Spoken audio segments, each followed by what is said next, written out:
ஒருவர் திருமண பேச்சில் ஈடுபட்டுக் கொண்டிருக்கின்றார். குறித்த ஒரு பெண்ணோடு திருமண பேச்சில் ஈடுபட்டுக் கொண்டிருக்கின்ற பொழுது மற்றொருவர் அதற்குள் நுழைந்து அவரது மகளுக்காக திருமணத்தை பேச வேண்டாம், இது மிக பெரும் மோசடி என்று இஸ்லாம் சொல்லி இருக்கிறது. விவாகரத்து நிறைந்த ஒரு சமூகம், அதாவது சிங்கிள் மதர்ஸ் என்று சொல்லப்படுகின்ற, தலாக்கு சொல்லப்பட்ட, விவாகரத்து செய்யப்பட்ட பெண்களால் நிறைந்த ஒரு சமூகம் எவ்வகையான பின்னடைவுகளை அல்லது சமூகத்தில் மிக பெரும் சீர்கேடுகளை சந்திக்கும் என்பது ஒரு கள யதார்த்தம்.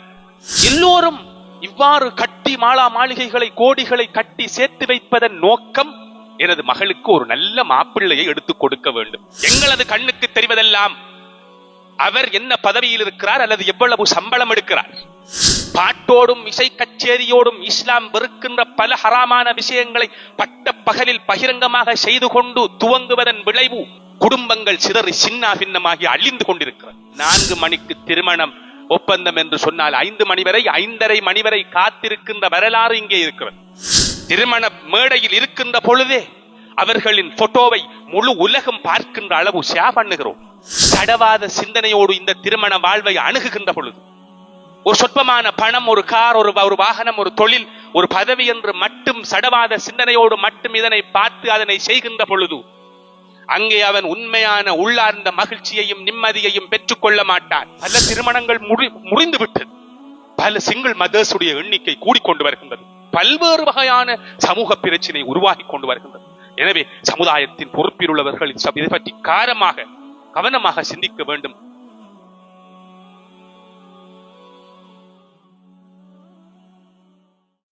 திருமணம் இஸ்லாத்தின் பார்வையில் எப்படி பார்க்கப்படுகின்றது, அது எப்படி நிறைவேற்றப்பட வேண்டும்,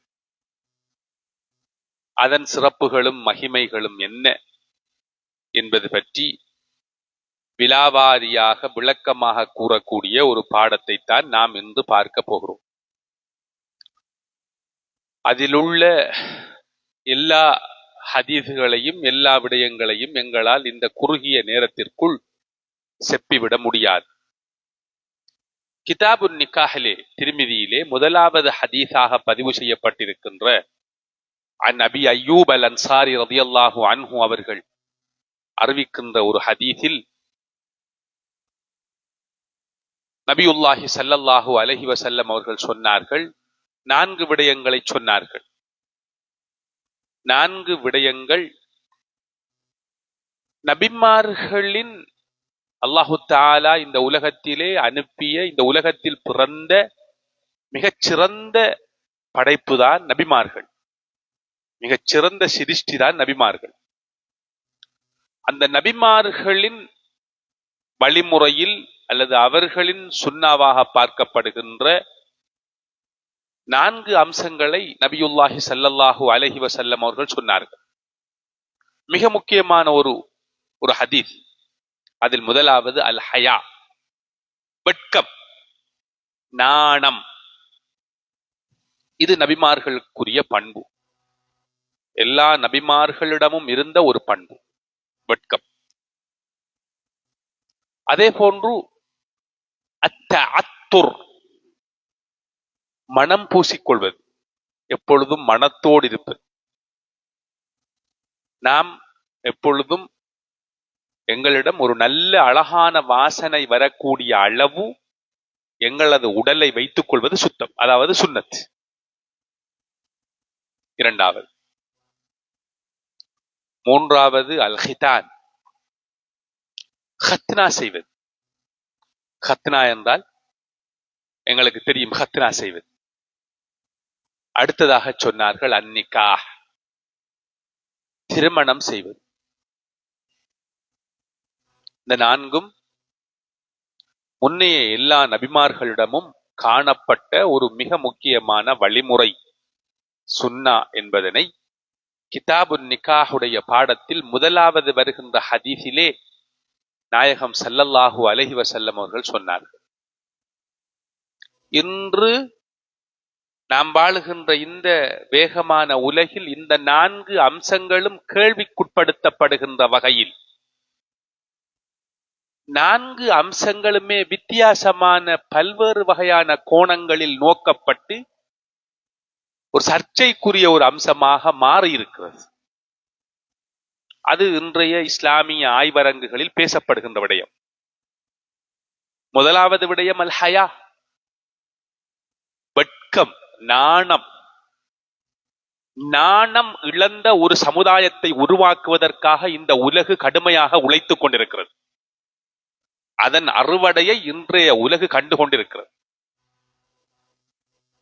எங்களுக்கு இந்த ஹதீஸ ஃபர்ஸ்டுக்கு சும்மா வாசிச்ச உடனே நபிமார்கள் அணிந்து கொண்ட அவர்களது முக்கிய அணிகலன்களில் ஒன்றாக பார்க்கப்படுகின்ற பண்பு அல் ஹயா, வெட்கம் என்றவுடன் சிலருக்கு என்ன அது வெட்கத்தில் என்ன இருக்கிறது?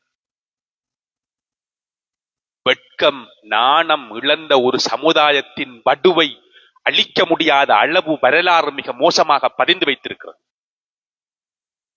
குறிப்பாக நாணம் இழந்த பெண்களின் செயற்பாடுகளால் பலர் கூனி குறுகி நிற்கக்கூடிய ஒரு நிலை தோற்றுவிக்கப்பட்டிருக்கு. தலைப்பு அதில் அதை பத்தி பல மணித்தியாலங்கள் பேச வேண்டிய தேவை இருக்கிறது. இதில் அன்னிகா, திருமணம். திருமணம் என்றால் என்ன? சகோதரர்களே, பெரியார்களே, திருமணம் இஸ்லாமிய பார்வையில் குறித்த ஒரு சட்டத்திற்கு உட்பட்ட ஒன்று அல்ல. அதாவது திருமணம் முடிப்பது சுன்னத்து என்று எப்பொழுதும் பொதுவாக அதனை சொல்லிவிட முடியாது. திருமணம் முடிப்பது சிலருக்கு ஃபர்லாக, வாஜிபாக இருக்கிறது. நான் என்னை விபச்சாரத்திலிருந்து தடுத்துக் கொள்வதற்கு திருமணம் முடித்துத்தான் ஆக வேண்டும் என்றால் அவன் திருமணம் முடிப்பது கடமை, வாஜிப். அது அங்கே அவனுக்கு சுன்னத்தல்ல, அவனுக்கு அது வாஜிப். அதாவது திருமணம் முடிப்பதற்கான வசதி அவனிடம் இருக்கிறது, பலம் இருக்கிறது. ஆனால் திருமணம் முடிக்காமல் இருக்கிறான். இப்பொழுது பாவத்தின் பக்கம் செல்ல போகிறான் என்றால் அவன் திருமணம் முடிக்க வேண்டும். சிலருக்கு அது ஹராம். சிலருக்கு திருமணம் முடிப்பது ஹராம். யாருக்கு? ஒரு மனிதன் பேதையாக இருக்கிறான், புத்தி இழந்தவனாக, சரியான சுயாதீனமான சிந்தனை, புத்தி இல்லை அவனுக்கு. அவன் திருமணம் முடிப்பது ஹராம். அவனுக்கு தேவையில்லை திருமணம். தெரிஞ்சுக்கிட்டும் மறைத்து திருமணம் செய்து கொடுப்பது மிக பெரும் பாவம். அப்படி ஒரு ஆளை திருமணம் முடிச்சு கொடுத்தா ஆளுக்கு சரியா வேலை செய்தில்ல, ஆள் ஒரு பைத்தியம் பிடித்தவர், புத்தி இழந்தவர், திருமணம் கொண்ட பொய் சொல்லி அவருக்கு பண்ணி கொடுத்துட்டோம் என்றால் அந்த பெண் காலியாரிடம் சென்று இவருக்கு புத்தி இல்லை, இவர் புத்தி இழந்தவர் என்று முறைப்பாடு செய்தால் அந்த திருமணத்தை உடைத்து வைப்பது காலியாருக்கு கடமை. பசகு செய்து வைப்பார் அவர். ஏன் நான் இதை சொல்லணும்டா, திருமணம் என்கின்ற அம்சம் இஸ்லாத்தின் பார்வையில் பொதுவாக எல்லோரும் சொல்லுவது போன்று திருமணம் முடிப்பது சுன்னத்து என்ற அந்த வட்டத்திற்குள் மட்டுப்படுத்தப்படக்கூடிய ஒன்று அல்ல. மிகவும் பரந்த அளவில் பார்க்கப்பட வேண்டிய உன்னதமான ஒரு வணக்கம். இதனை நபியுல்லாஹி ஸல்லல்லாஹு அலைஹி வஸல்லம் அவர்கள் சொன்ன ஒரு ஹதீஸின் மூலம் புரிந்து கொள்ளலாம். ஒரு மனிதன், இந்த ஹதீஸை நல்லா பாருங்க, இதான் ஹதீஸ்.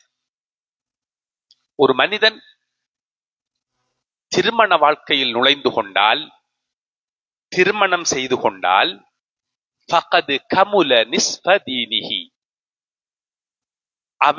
அவனது சன்மார்க்க கடமைகளுள் அரைவாசியை பூர்த்தி செய்து கொண்டான் என்று நாயகம் ஸல்லல்லாஹு அலைஹி வஸல்லம் அவர்கள் சொன்னார். இந்த ஹதீஸ் ஒன்றும் போதும் திருமணம் என்பது எவ்வளவு வலுவானது, எவ்வளவு பாரமானது என்பதனை புரிந்து கொள்வதற்கு. அதாவது ஒரு மனிதனுக்கு சன்மார்க்க ரீதியாக பல கடமைகள் இருக்கிறன. இந்த கடமைகளுள்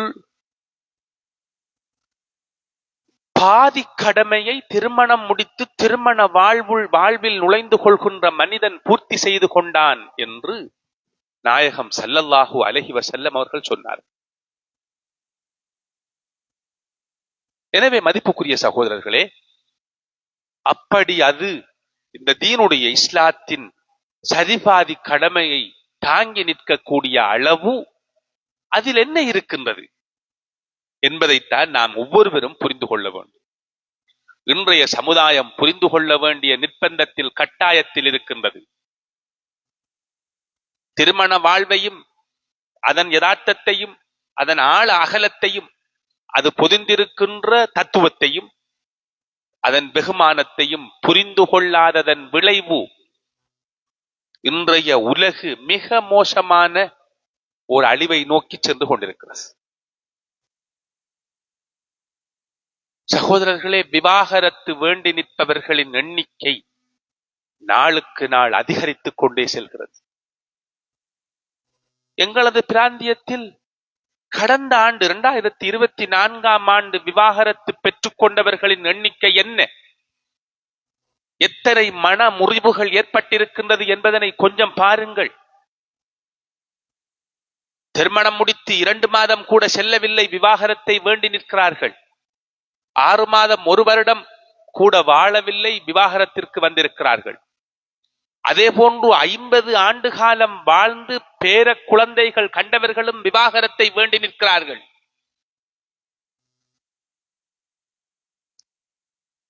இது வெளிப்படையாக விவாகரத்தை வேண்டி நின்று விவாகரத்தை பெற்றுக் கொண்டவர்கள். ஆனால் வாழுகின்றோர்களில் திருமணம் முடித்து கணவன் மனைவியாக வாழுகின்றவர்களுள் பலர் ஒரு வகையான சைக்காலஜிக்கல் டிவோர்ஸ், உளரீதியான விவாகரத்தோடு வாழ்கிறார்கள். பலரை கேட்டிருக்கிறோம், பகிரங்கமாக சொல்லுவார்கள், நான் பிள்ளைகளுக்காகவே வாழுகிறேன், நான் பிள்ளைகளுக்காகத்தான் வாழுகிறேன் என்று அழகாக சொல்லுவார்கள். ஒரே வீட்டுக்குள் கணவன் மனைவியாக குடும்பமாக வாழ்கிறார்கள். 20 வருடமாக தன்னுடைய சொந்த மனைவியோடு அவர் பேசுவதில்லை. ஆனால் கணவன் மனைவியாக வாழ்ந்து கொண்டிருக்கிறார்கள். 20 வருடமாக 10 வருடமாக 5 வருடமாக வாழுகின்ற காலி கோர்ட்டுக்கு, காலி நீதிமன்றத்திற்கு சென்று விவாகரத்தை மட்டும் பெற்றுக் கொள்ளவில்லை. ஆனால் தனக்குள் மானசீகமான ஒரு விவாகரத்தை செய்து கொண்டு வாழ்கிறார்கள். Psychological divorce.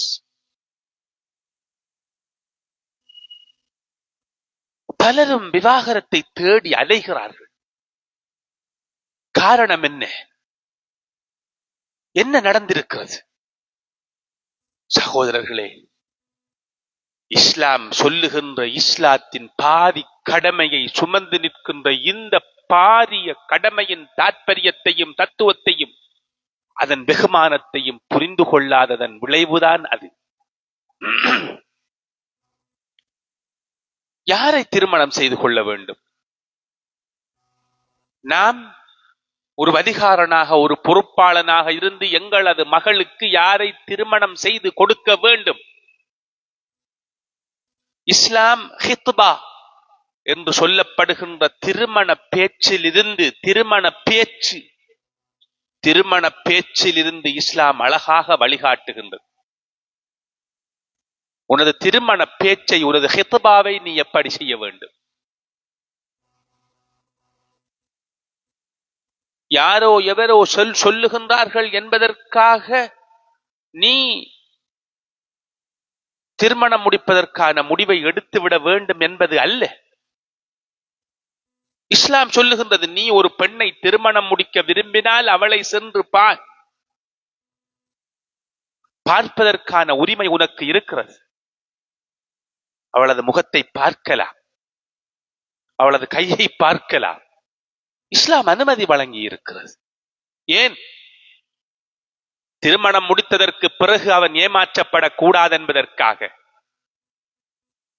ஒருவர் திருமண பேச்சில் ஈடுபட்டுக் கொண்டிருக்கின்றார். குறித்த ஒரு பெண்ணோடு திருமண பேச்சில் ஈடுபட்டுக் கொண்டிருக்கின்ற பொழுது மற்றொருவர் அந்த அதற்குள் நுழைந்து அவரது மகளுக்காக திருமணத்தை பேச வேண்டாம், இது மிக பெரும் மோசடி என்று இஸ்லாம் சொல்லி இருக்கிறது. திருமண பேச்சிலே பேண வேண்டிய ஒழுக்கம், அது வியாபாரம் அல்ல. இவைகளெல்லாம் இன்றைய சமூக பிரச்சினை.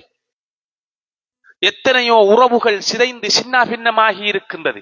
குறித்த ஒரு வீட்டில் ஒரு மாப்பிள்ளையை நாங்கள் பேசிக் கொண்டிருக்கின்ற பொழுது எங்களது குடும்பத்திற்குள்ளேயே இருந்து அந்த மாப்பிள்ளையை பேசச் செல்வது, இது மோசடி. ஆம், நான் என்ன சொல்ல வருகின்றேன் என்றால், திருமண பேச்சில் இருந்து ஒரு மனிதன் தனது மனவாழ்வை துவங்குவதற்கான அனைத்து வழிகாட்டல்களையும் மிக துல்லியமாக இஸ்லாம் வழங்கி இருக்கிறது.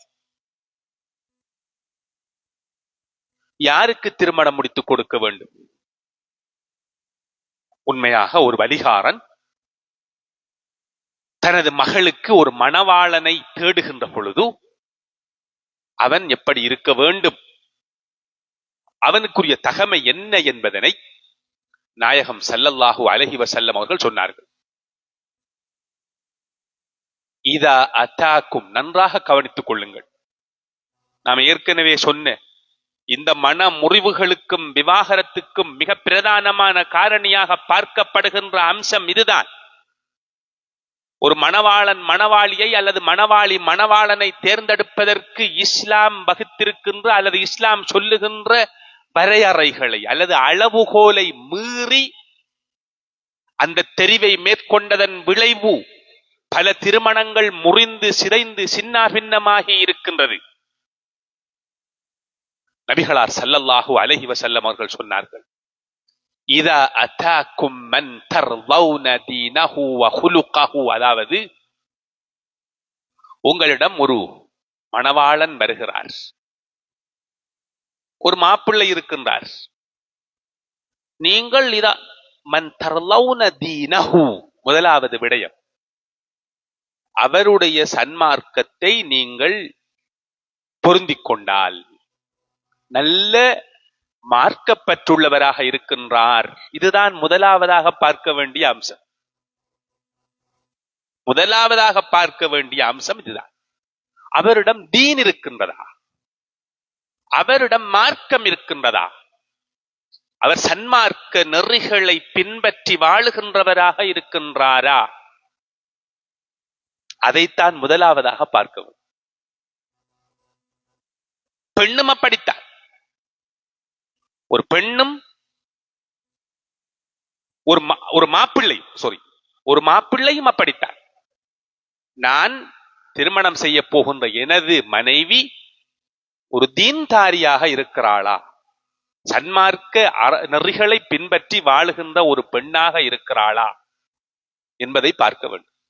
முதலாவது வஹுலுகஹு, இரண்டாவது விஷயம், அவரிடம் நல்ல பண்பு இருக்கிறதா, மனித பண்பு. சில நேரம் வெளிப்படையாக உண்மையாக அவர் மார்க்கவாதியாக இருந்தால் அவரிடம் எல்லா நல்ல பண்புகளும் நிச்சயம் இருக்கும். சில வேளைகளில் அவரது வெளித்தோற்றத்தை பார்த்து வெளிப்படையில் அவர் ஒரு நல்ல சன்மார்க்கவாதி. பலரை நாம் பார்க்கலாம், தோற்றத்திலே நன்றாக உடுத்திருப்பார், தொப்பி அணிந்திருப்பார், தாடி வைத்திருப்பார், பள்ளிவாசலுக்கு இமாம் ஜமாத்திற்கு முதல் சஃபிலே வந்து நின்று விடுவார், வணக்க வழிபாடுகளில் மிக பேணுதலாக இருப்பார். ஆனால் அவரிடம் பண்பாடில்லை, அவரிடம் பண்பாடில்லை. பலர் இருக்கிறார்கள். நான் இருக்கேன், என்ற தோற்றத்தை வைத்து நான் இப்ப நல்ல ஜுப்பா போட்டு உங்களுக்கு முன்னூறு கழிச்சுக்கிறீங்க, ஆனால் என்னுடைய பண்பாடு, என்னுடைய பக்குவம் அது வேற. என்னோடு மிகவும் நெருங்கி பழகின்றவர்களுக்கு நபிகளார் ஸல்லல்லாஹு அலைஹி வஸல்லம் அவர்கள் சொன்னார்கள், எனது மனைவிதான் அதற்கான சான்றை சொல்ல வேண்டும். ஹைருக்கும் ஹைருக்கும் லி அஹ்லிஹி, உங்களில் சிறந்தவர் யார் தெரியுமா, அவரது மனைவிக்கு சிறந்தவர். உண்மையாக மனைவிக்குத்தான் எனது எல்லாம் தெரியும்.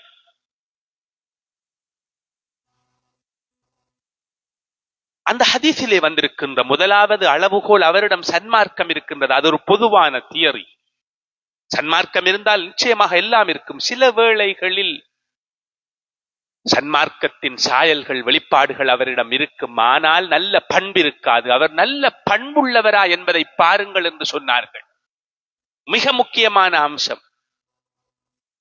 அவரிடம் பண்பாடில்லை என்றால் அவரை மனம் முடித்து கொடுத்து அந்த குடும்பத்திலே அந்த மகள் எங்களது அந்த பிள்ளை நிம்மதியாக வாழ முடியாது. அவர் வெடுவெடுவென்று அல்லது கடுகடுவென்று அல்லது ஒரு மிக பெரும் கஞ்சனாக.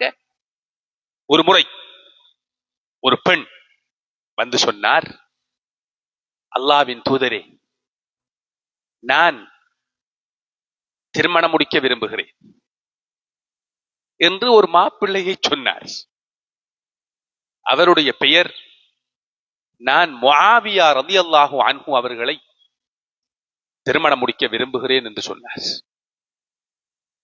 உங்களது அபிப்பிராயம் என்ன என்று கேட்டார். அதற்கு நபியுல்லாஹி ஸல்லல்லாஹு அலைஹி வஸல்லம் அவர்கள் சொன்னார்கள், முஆவியா ரலியல்லாஹு அன்ஹு ஹம்ஸா ரலியல்லாஹு அன்ஹு அவரது சாச்சா, அன்னஹு லா யலஉ அஸஹு, அதாவது அவர் கடும் கோபக்காரன் என்று சொன்னார். அவர் கடும் கோபக்காரன் என்று சொன்னார். இன்னும் ஒரு சஹாபியை பேர் மறந்துட்டு இன்னும் ஒரு சஹாபிய பேரை சொல்லி அவரை நான் திருமணம் முடிக்க போகிறேன் என்று சொன்னார். அப்பொழுது நபிகளார் ஸல்லல்லாஹு அலைஹி வஸல்லம் அவர்கள் சொன்னார்கள், அவர் மிக பெரும் கஞ்சன் என்று சொன்னார்கள். திருமண விஷயத்திலே எங்களிடம் ஒரு மாப்பிள்ளையை பற்றி ஒரு பெண்ணை பற்றி ஆலோசனை கேட்கப்பட்டால் அந்த மாப்பிள்ளை பற்றி அல்லது அந்த பெண்ணை பற்றிய யதார்த்தம் உண்மை நிலை எங்களுக்கு தெரியுமாக இருந்தால் உண்மையை சொல்லி அவர்களை நெறிப்படுத்த வேண்டும், வழிப்படுத்த வேண்டும். எனது குடும்பம் எவ்வாறாயினும் இந்த திருமணத்தை பண்ணிக் கொள்ளட்டும் என்பதற்காக உண்மைக்கு புறம்பான தகவல்களை சொல்லி ஒரு குடும்பத்தின் வாழ்க்கையை அழித்துவிடக் கூடாது என்பதில் இஸ்லாம் மிக கவனமான வழிகாட்டுதல்களை எங்களுக்கு வழங்குகிறது. மதிப்புக்குரிய சகோதரர்களே, ஒரு திருமணத்திற்கு மணவாளனை அல்லது மணவாளியை தேர்ந்தெடுப்பதற்கு இஸ்லாம் வைத்திருக்கின்ற மிக பிரதானமான அளவுகோல் 2. ஒன்று, அவனிடம் சன்மார்க்கம் இருக்கின்றதா. 2, அவனிடம் நல்ல பண்பு இருக்கின்றதா, நல்ல பண்பாளனா. மிக முக்கியமான அம்சம். இந்த 2ம் தான் மிக பிரதானமான அளவுகோல். இந்த அளவுகோலை மையமாக கொண்டே உங்களது மகளுக்கான மணவாளனை தேர்ந்தெடுங்கள். அல்லது ஒரு மாப்பிள்ளை தனது மணவாளியை இந்த அளவுகோலை வைத்தே தேர்ந்தெடுக்கட்டும் என்று நாயகம் ஸல்லல்லாஹு அலைஹி வஸல்லம் அவர்கள் சொல்லி இருக்கிறார்கள். நான் கேட்கின்றேன், எங்கே இந்த அளவுகோல் இன்று பின்பற்றப்படுகின்றது? எக்ஸெப்ஷனலா 1-2 மிக குறுகிய 2-3 வீதமானவர்கள் மட்டும்தான் இது பற்றி சிந்திப்பார்கள். எல்லோரும் இது பற்றி சிந்திப்பார்கள், சிந்திக்காமல் இல்லை. அவர் நல்ல பண்புள்ளவராக இருக்க வேண்டும், மார்க்கவாதியாக இருக்க வேண்டும் என்று எல்லோரும் சிந்திப்பார்கள்.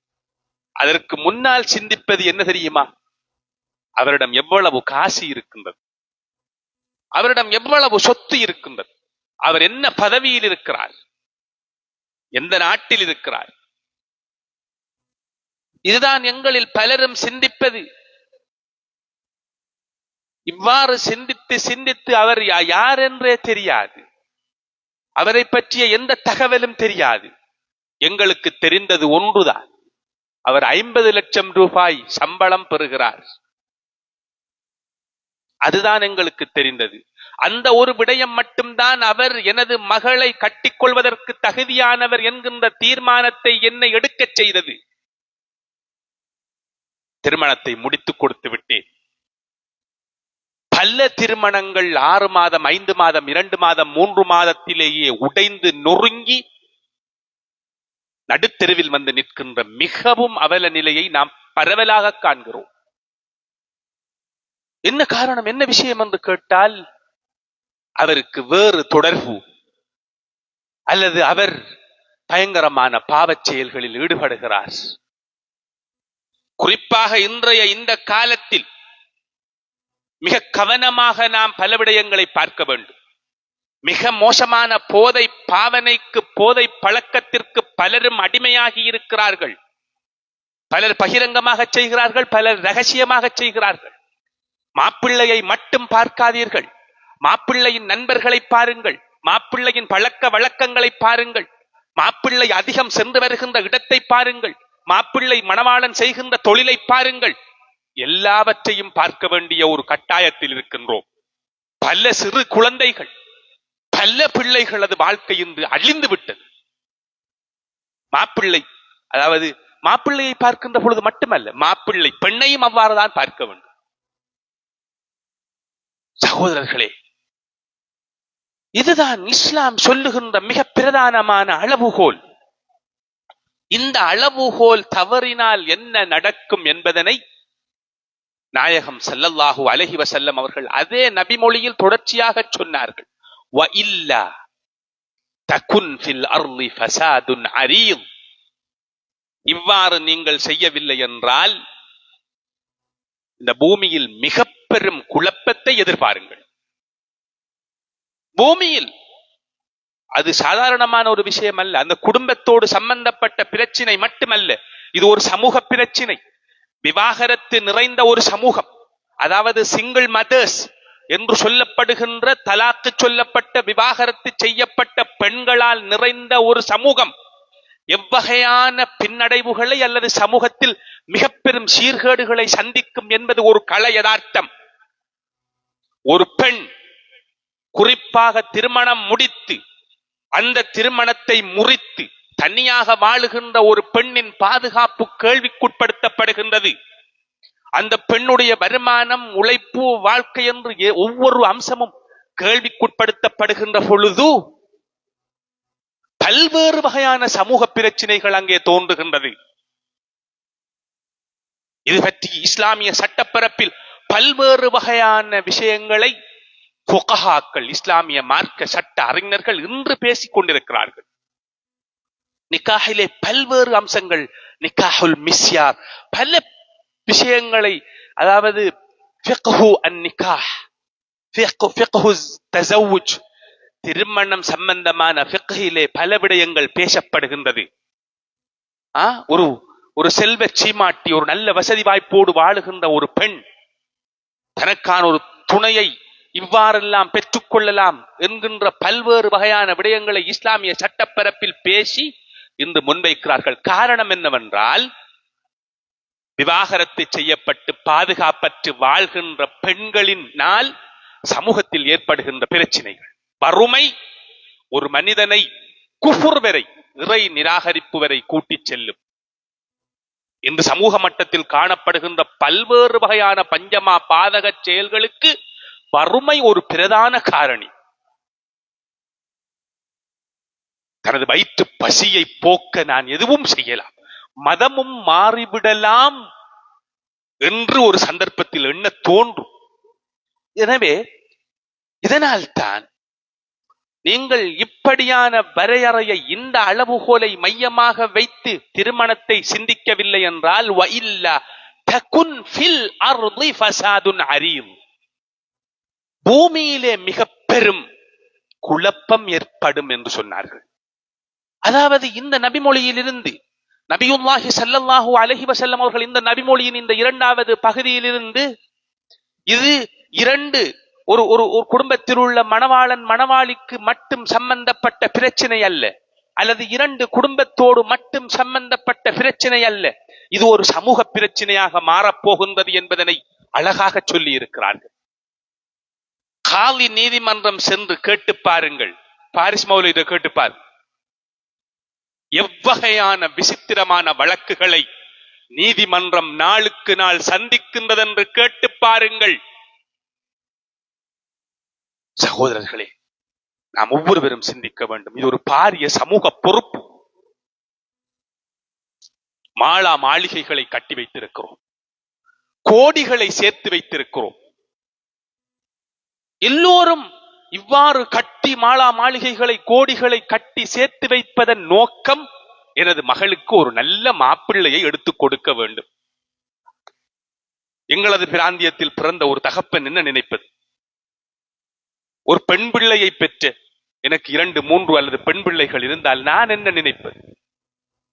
எப்பாடுபட்டாயினும் எனது மகளுக்கு நல்லோரு மாப்பிள்ளையை எடுத்து கொடுக்க வேண்டும் என்று இரவு பகலாக ஓடி உழைத்து ஒரு வீட்டை 2 வீட்டை கட்டி முடிப்பதற்குள் அவரது ஆயுள் முடிந்து விடுகிறது.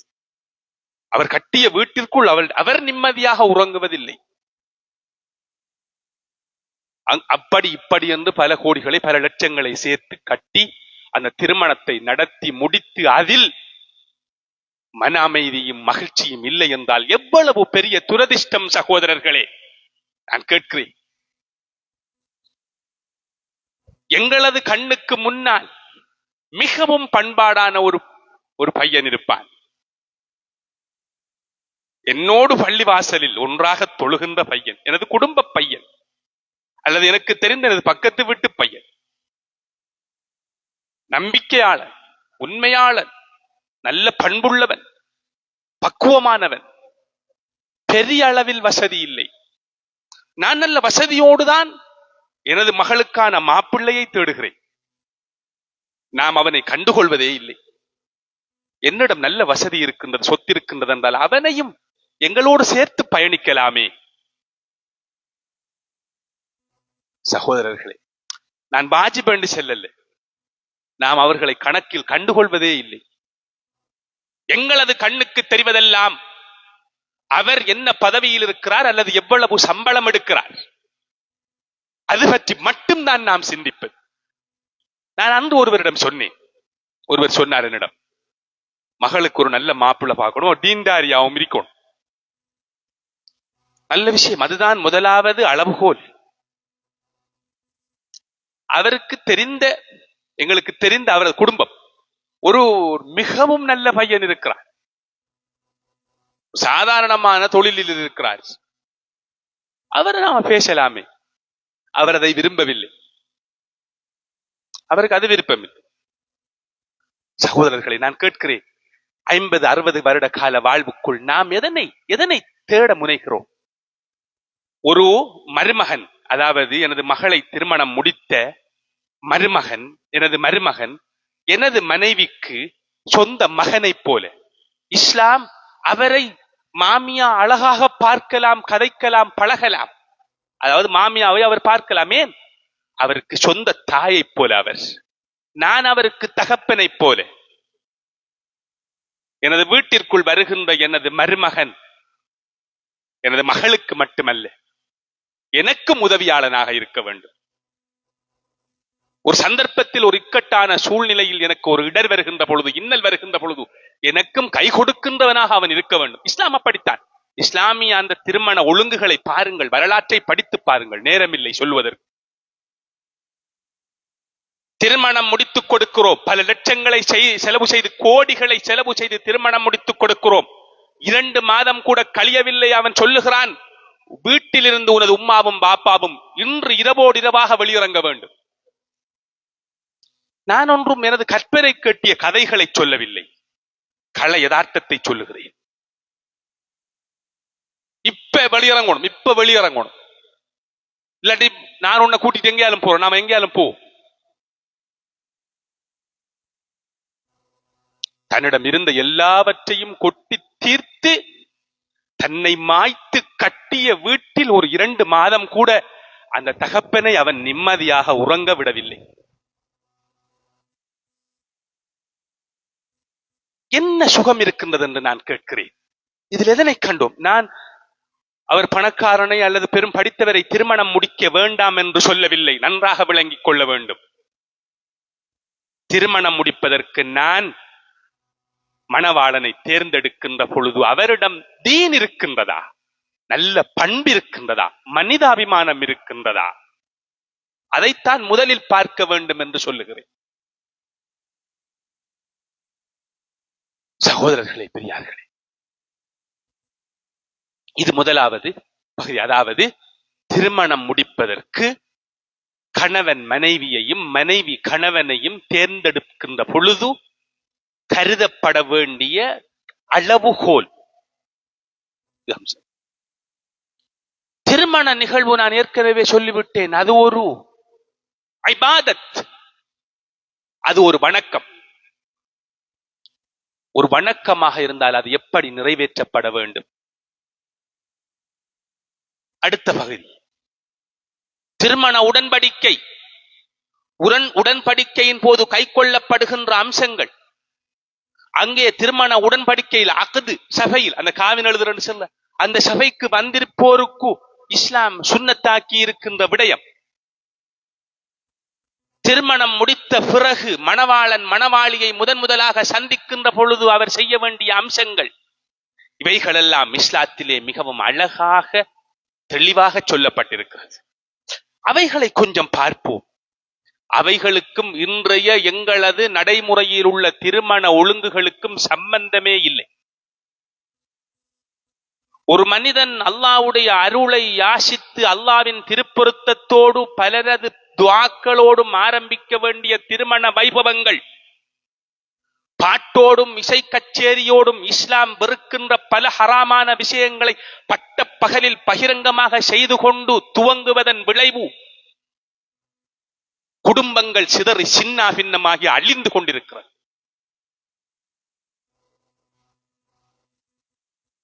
ஏன் இஸ்லாம் திருமணத்தை சரிபாதி இஸ்லாத்தின் சரிபாதி கடமைக்கு நிகர் என்று ஏன் சொல்லுகின்றது தெரியுமா? ஓர் குடும்ப உருவாக்கத்திற்கான அத்திவாரம் அது. அவர் ஒரு தலைமுறையை உருவாக்க போகிறார். ஒரு சமுதாயத்தை உருவாக்குவதற்கான கருக்கட்டலாக, ஒரு சமுதாய உருவாக்கத்தின் கருக்கட்டலாக பார்க்கப்படுவதுதான் நிக்காஹ், திருமணம். அவரது குடும்பத்தில் பல குழந்தைகள் பிறக்கப் போகின்றது. பல தலைவர்கள், பல இமாம்கள், பல ஹாஃபில்கள், பல வைத்தியர்கள், பல சட்ட அறிஞர்கள், மேதைகள் அந்த குடும்பத்திலிருந்து உருவாகப் போகிறார்கள்.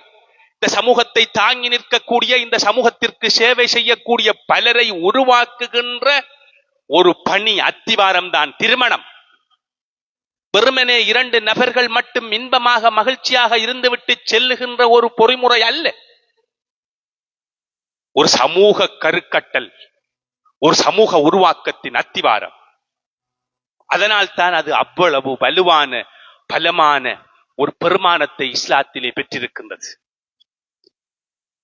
சகோதரர்களே, நபியுல்லாஹி ஸல்லல்லாஹு அலைஹி வஸல்லம் அவர்கள் சொன்னார்கள், அஅலினு பின்னிகாஹ், உங்களது திருமணத்தை பகிரங்கமாக அறிவித்து செய்யுங்கள், பகிரங்கமாக செய்யுங்கள்.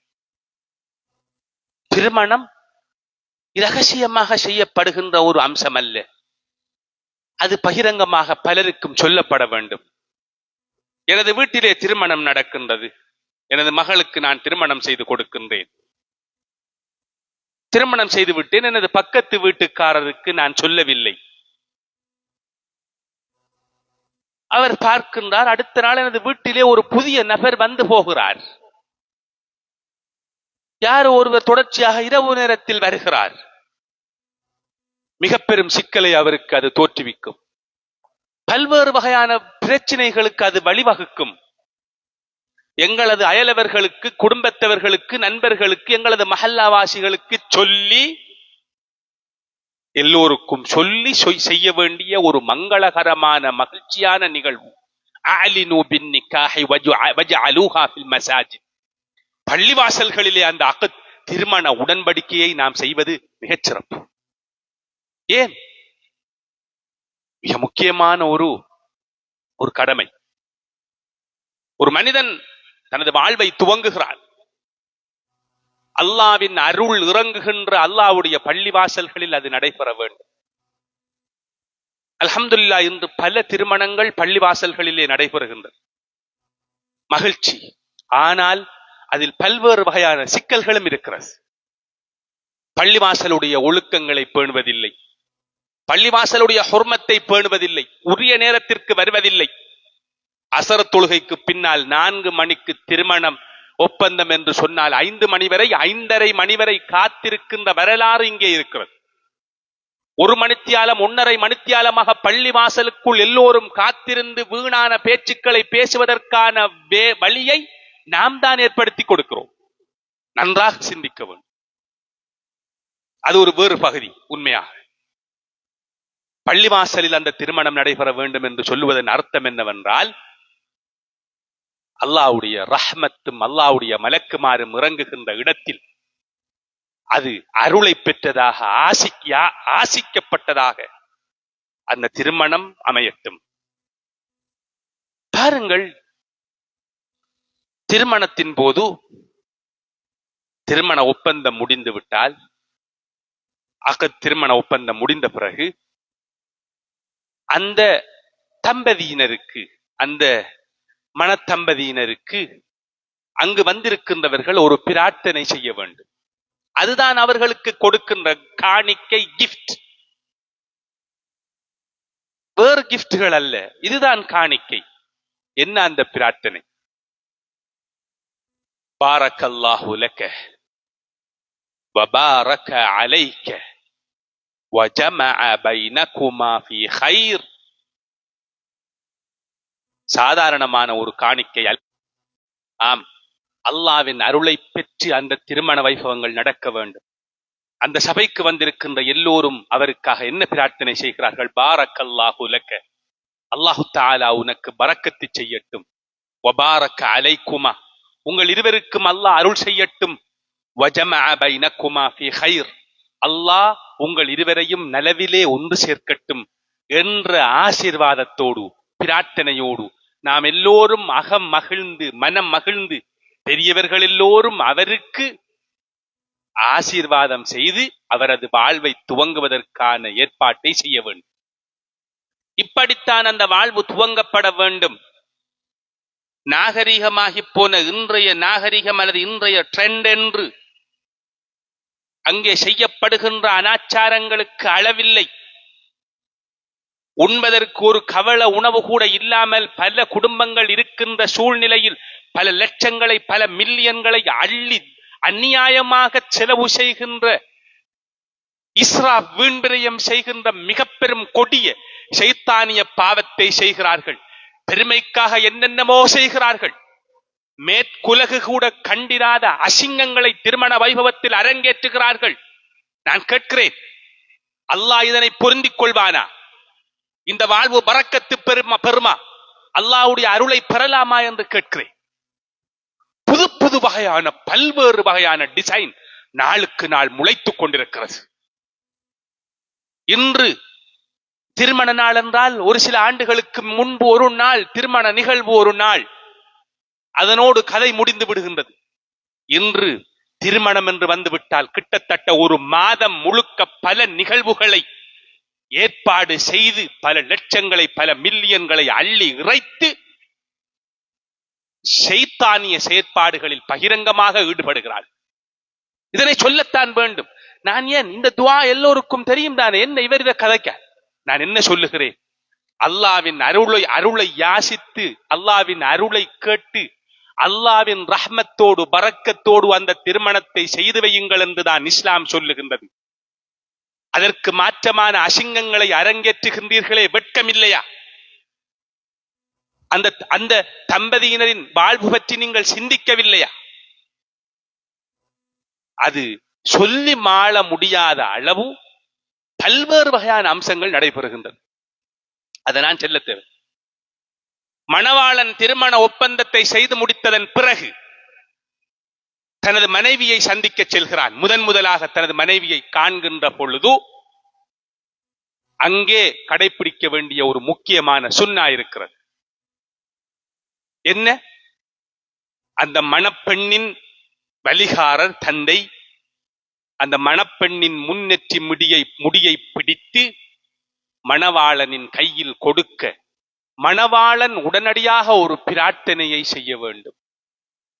நபியுல்லாஹி ஸல்லல்லாஹு அலைஹி வஸல்லம் அவர்கள் அவருக்கு கற்றுக் கொடுத்த ஒரு அற்புதமான வாழ்க்கை தத்துவம் அது. அது சாதாரணமான ஒரு பிரார்த்தனை மட்டுமல்ல, அது ஒரு வாழ்க்கை தத்துவம், அது ஒரு பிலோசபி. அது என்ன துஆ? கவனமாக கேளுங்கள். அல்லாஹும்ம இன்னி அஸ்அலுக கைரஹா வ கைர மா ஜபல்த அலைஹா. யா அல்லாஹ், இந்த பெண்ணின் நலவுகளை உன்னிடம் கேட்கிறேன்.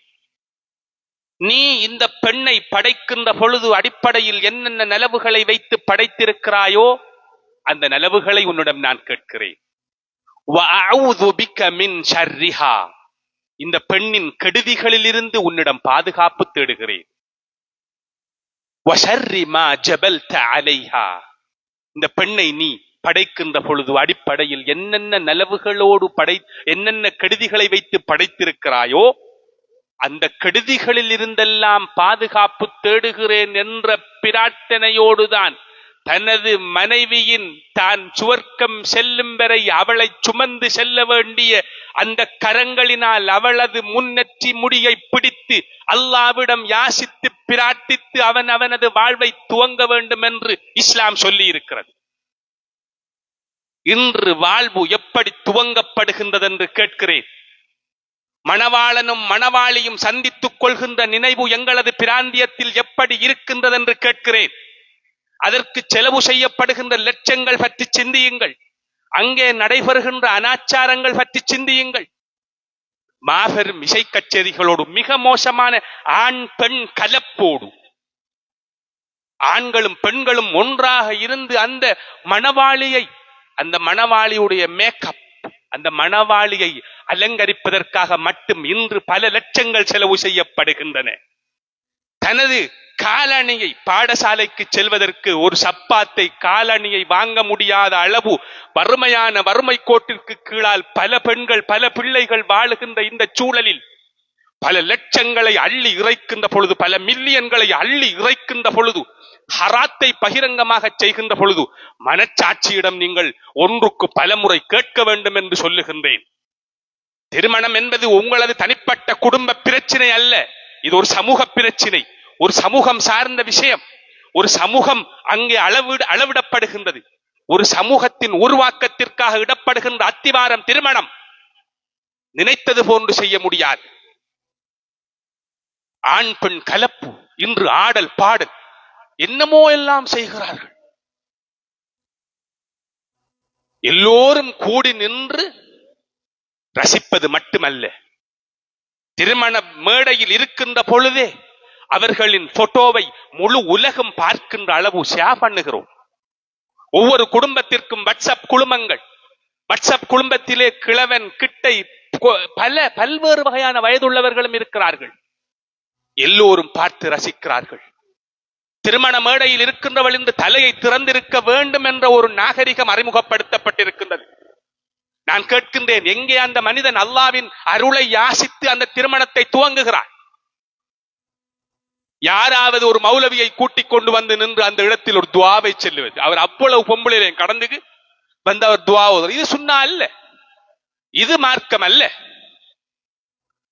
மார்க்கம் மணவாளன் மௌத்து வரை, நான் சுவர்க்கம் செல்லும் வரை நான் தாங்கி செல்ல வேண்டிய எனது வாழ்க்கை துணையை அல்லாவிடம் பிரார்த்தித்து அவளை கையேற்கின்றேன் என்ற அந்த துஆவை அவன் ஓத வேண்டும். அதுதான் சுன்னா, அதுதான் நபி வழி. இதற்கு புறம்பான வழியை இஸ்லாத்தின் பெயரால் யார் செய்தாலும் அது பிழை. அது இஸ்லாத்தில் உள்ளதல்ல. எனவே மதிப்புக்குரிய சோழ சிந்திக்க வேண்டும், என்ன நடைபெறுகின்றது, இந்த சமுதாயம் எங்கே சென்று கொண்டிருக்கின்றது என்று கேட்கிறேன்.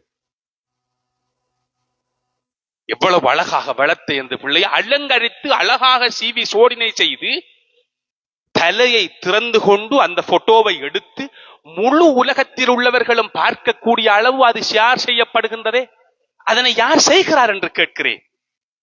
இஸ்லாம் இதற்கு எங்கே அனுமதித்திருக்கின்றது என்று கேட்கிறேன். ஒரு பெண் தலையை திறக்கலாமா? யார் இதற்கு அனுமதி வழங்கியது? எங்கோ ஐரோப்பாவில் இருந்து கொட்டப்படுகின்ற நாகரிகம் என்ற பெயரில் கொட்டப்படுகின்ற அசிங்கங்களையும் அனாச்சாரங்களையும் பின்பற்றுகின்ற ஒரு பிற்போக்கான சமுதாயமாக நாம் மாறியிருக்கிறோம். இதன் விளைவு என்ன? எங்களது நாகரிகமும் இஸ்லாம் சொல்லுகின்ற இஸ்லாத்தின் உயர்ந்த விழுமியங்களும் அருந்து அத்து போய் நிற்கின்றது. வாழ்க்கை சீரழிந்து போயிருக்கின்றது. சகோதரர்களே, கணவனும் மனைவியும் ஒன்று சேர்கிறார்கள். முதலாவதாக வீடு கூடுகிறார்கள். என்ன செய்ய வேண்டும்? அந்த நிகழ்வு அவர்களது இன்பத்தோடு அவர்களது இன்பத்தை போக்குகின்ற ஒரு நிகழ்வு மட்டும் அல்ல அது என்பதனை இஸ்லாம் சொல்லுகின்றது. கவனமாக கவனியுங்கள். சில விடயங்களை சொல்லத்தான் வேண்டும். நபியுல்லாஹி ஸல்லல்லாஹு அலைஹி வஸல்லம் அவர்கள் என்ன சொன்னார்கள்? அந்த நேரத்தில், அந்த தருணத்தில் உனக்கு அல்லாஹ்வின் சிந்தனை வர வேண்டும். அவன் அல்லாஹ்விடம் பிரார்த்தனை செய்ய வேண்டும். அல்லாஹும்ம ஜன்னிபினி ஷைத்தான். பிஸ்மில்லா, அவனை ஓத வேண்டிய துஆ, அந்த நேரத்தில் ஓத வேண்டிய துஆ பிஸ்மில்லா. அல்லாஹும்ம ஜன்னிபினி ஷைத்தான் வஜன்னிபி ஷைத்தான மா ரஸக்தனா. அல்லாஹ்வின் திருப்பெயரால் நான் துவங்குகிறேன். யா அல்லாஹ், என்னை ஷைத்தானை விட்டும் பாதுகாப்பாயாக. நீ எனக்கு தருகின்ற சந்ததியை, பிச்சளத்தை ஷைத்தானிலிருந்து பாதுகாப்பாயாக என்கின்ற துஆவோடுதான் அவன் முதல் வீடு கூட வேண்டும், தனது மனைவியோடு ஒன்று சேர வேண்டும் என்ற இஸ்லாத்தின் வழிகாட்டல் இப்படி ஆழமாக இருக்கின்ற பொழுது, அல்லாஹ் விரும்பாத வெறுக்கத்தக்க ஹராமான அம்சங்களோடு எப்படி சகோதரர்களை நாம் பயணிக்க முடியும்? எமது வாழ்வை துவங்க முடியும்? அது 1000 காலத்து பயிராக மனத்து சுவர்க்கத்தின் அழகிய வாசனையை வீசக்கூடிய வீடாக அது எப்படி இருக்கும் ஹராத்தின் மூலம் அந்த வாழ்வு ஆரம்பித்தால் என்று கேட்கிறேன். இன்று இந்த சமுதாயத்திற்கு ஏற்பட்டிருக்கின்ற மிக பெரும் சோதனை இது. அந்த மணவாளன், நேரம் முடிந்து விட்டது, அந்த மணவாளன் மணவாளியை சந்திக்கின்ற பொழுது ஓதுகின்ற துஆவில் உள்ள பிலோசபி, இந்த தத்துவத்தை நான் சொல்ல வேண்டும். யா அல்லாஹ், இந்த பெண்ணின் நலவுகளை கேட்கிறேன், எல்லா நலவுகளையும், நீ படைத்த நலவுகளை கேட்கிறேன். அதே போன்று அந்த பெண்ணில் உள்ள கெடுதிகளில் இருந்து பாதுகாப்பு தேடுகிறேன் என்று துஆ செய்கிறான். ஒரு மணவாளன் இன்று விவாகரத்து ஒரு திருமண, ஒரு மன முறிவுக்கான விசித்திரமான காரணிகளுள் இதுவும் ஒன்று. மேலெழுந்திருக்கின்ற சந்தேக உணர்வு மிக பிரதானமான ஒரு காரணியாக இருக்கிறது. முதல் அந்த மணவாளன் ஏற்றுக்கொள்ள வேண்டும், மனிதன் என்ற வகையில் ஒரு மனிதனிலே நலவும் இருக்கின்றது, கெடுதியும் இருக்கின்றது. அதனை அவன் ஏற்றுக்கொள்ள வேண்டும். அது எல்லோரிலும் இருக்கின்றது, ஆணிலும் இருக்கின்றது, பெண்ணிலும் இருக்கின்றது. அதில் நலவை அவன் யாசிக்க வேண்டும், அல்லாஹ்விடம் நலவை கேட்க வேண்டும். கெடுதியில் இருந்து பாதுகாப்பு தேடி கெடுதியை மறக்க வேண்டும். அதாவது அந்த பெண்ணில் உள்ள நலவுகளை மட்டும் எண்ணி யாசித்து நலவோடு நல்ல எண்ணத்தோடு அந்த வாழ்வை துவங்க வேண்டும். அந்த பெண்ணில் உள்ள கெடுதிகளை அல்லாஹ்விடம் பாதுகாப்பு தேடி கெடுதிகளை மறைத்து மன்னித்து மறந்து அவன் அந்த புதிய வாழ்விற்குள் நுழைய வேண்டும். இது உண்மையாக பிரித்து பேச வேண்டிய ஒரு மிக முக்கியமான ஒரு பகுதி. அப்படி அவனது வாழ்வை தூய எண்ணத்தோடு நலவை மட்டும் யாசித்து நல்லெண்ணத்தோடு துவங்குகின்ற பொழுதுதான் மன அமைதியை பெற்றுக் கொள்ளலாம். திருமணத்தின் பிரதானமான இலக்கு மன அமைதி, மென்டல் ஹார்மனி. அதை அல்லாஹ் அல் குர்ஆனில் சொல்லுகிறான். வமின் ஆயாத்திஹி அன் خلق لكم من انفسكم ازواجا لتسكنوا اليها. சுப்ஹானல்லாஹ். அல்லாஹ் உங்களிலிருந்தே உங்களது மனைவியரை படைத்திருக்கிறார். அவ்வாறு படைத்தது அவனுடைய அத்தாட்சியில் நின்றும் உள்ளது. ஏன் தெரியுமா? லிதஸ்குனு இலைஹா, நீங்கள் அவளிடம், அந்த பெண்ணிடம், உங்களது மனைவியிடம் மன அமைதியை, மன இன்பத்தை பெற்றுக் கொள்வதற்காக. அந்த பெண்ணிடம் நீ எதிர்பார்க்கின்ற அந்த உனக்கு தேவைப்பட்ட மன அமைதியும் மகிழ்ச்சியும் கிடைக்க வேண்டும் என்றால் அந்த பெண்ணை நீ நல்ல பூரணமான நல்ல எண்ணத்தோடு நல்ல மனதோடு அந்த பெண்ணை அணுக வேண்டும். உனது அன்பை முழுமையாக உண்மையாக கொடுக்க வேண்டும். அந்த பெண்ணிடம் இருந்து உண்மையாக அந்த பெண்ணின் அன்பை நீ ஆசித்து பெற்றுக்கொள்ள வேண்டும். நீ எப்பொழுதுமே ஒரு சந்தேகத்தோடும், எப்பொழுதுமே ஒரு சந்தேக எண்ணங்களோடும், அல்லது என்றோ நடந்த பழைய செய்திகளை ஞாபகம் செய்து கொண்டும் அந்த பெண்ணை நீ அணுகுகின்ற பொழுது அந்த பெண்ணை சித்திரவதை செய்கிறாய், கொடுமை செய்கிறாய், உனது வாழ்வை அழித்துக் கொள்கிறாய். இஸ்லாம் சொல்லித் தருகின்ற விடயம் அது. சகோதரர்களே, ஒரு மனிதன் மன வாழ்க்கையின் மூலம் மகிழ்ச்சி அடைய வேண்டும். இன்றைய இந்த வேகமான உலகை சொல்லுகின்றது. பலரும் பகிரங்கமாக, அதாவது அல்லாஹ் தஆலா வீடுகளை ஒரு மனிதன் மன அமைதி பெறும் இடமாக ஆக்கி வைத்திருக்கிறான் என்று அல்லாஹ் அல் குர்ஆனில் சொல்லுகிறான். ஆனால் இன்று பலருக்கும் வீடு அவனது நிம்மதியை குலைக்கின்ற இடமாக மாறிவிட்டது. எல்லோருக்கும் அல்ல, பலருக்கும்.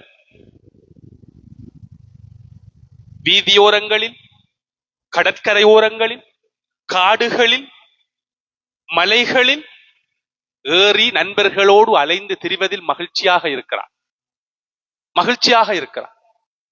வீட்டிற்கு செல்கின்ற பொழுது அந்த மகிழ்ச்சி அவனுக்கு வருவதில்லை. வீட்டிற்கு செல்லுகின்ற பொழுது அவனது மனோநிலை மாறுகின்றது, அவனது முகம் மாறுகின்றது, செயற்பாடுகள் மாறுகின்றது, விகாரம் அடைகிறான். ஏன்?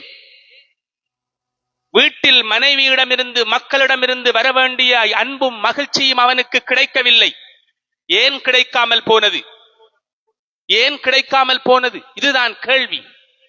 வெறுமனே இதனை சடவாத சிந்தனையோடு இந்த திருமண வாழ்வை அணுகுகின்ற பொழுது, ஒரு சொற்பமான பணம், ஒரு கார், ஒரு வாகனம், ஒரு தொழில், ஒரு பதவி என்று மட்டும் சடவாத சிந்தனையோடு மட்டும் இதனை பார்த்து அதனை செய்கின்ற பொழுது அங்கே அவன் உண்மையான உள்ளார்ந்த மகிழ்ச்சியையும் நிம்மதியையும் பெற்றுக்கொள்ள மாட்டான்.